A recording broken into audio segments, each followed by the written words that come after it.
ام لول، عندي مغربية ميبسة، شلون بتنعمل؟ ايه روحي ما بدها شي.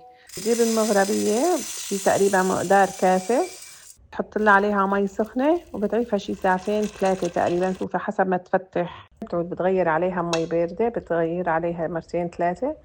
ايه وبتجيب البصل وبتقشره تقشير هيك مثل التفاحة. وهي طيبتها بالبصل، يعني لحمتها بصلتها. بتعبي شي تقريبا نص الطنجرة مي وبتسلق البصل فيها، بتحط لها شوية ملح وبتغطيها لوقت ما يستوي البصل. بتشكها بالشوكة بكون استوت البصلة.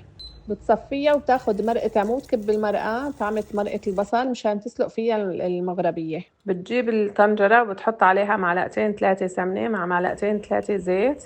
الزيت بفرفدها، يعني ما بتلزق على بعضها. وبتقلي البصل شوي، بتشوحهم تلويح، ومع الحمص الحب بتحطهم، وبعدين بتحط المغربية شوي شوي شوي بتحطها وبتحرك. وصحة وهنا على قلبك. بس نحن بنساوي جنبها كفتة بلاقيها أطيب.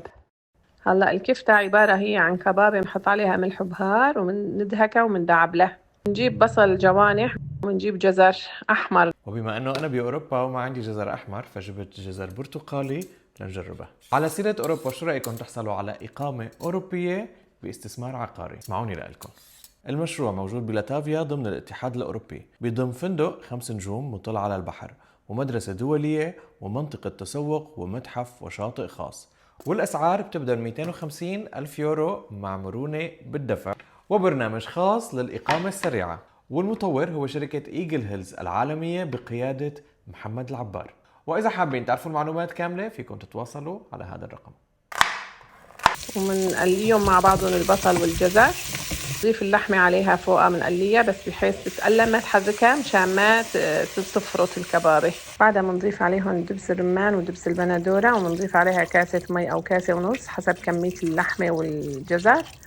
وهيك بنعيفهم ليغلي لوقت ما تستوي الجزر والبصل مع بعضهم. وخلصنا الطبخة. في ناس بتسلق معها دجاج، وفي ناس فقط مخلل لفت والمرقة تبعه. تختلف طرق الطبخ، ولكن كله مع الصحة والعافية. طيب، وهيك منقول بسم الله.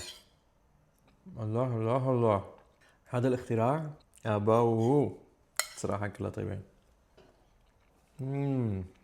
كتبوا لي إذا بتعرفوها وشلون بتعملوها، وسلام.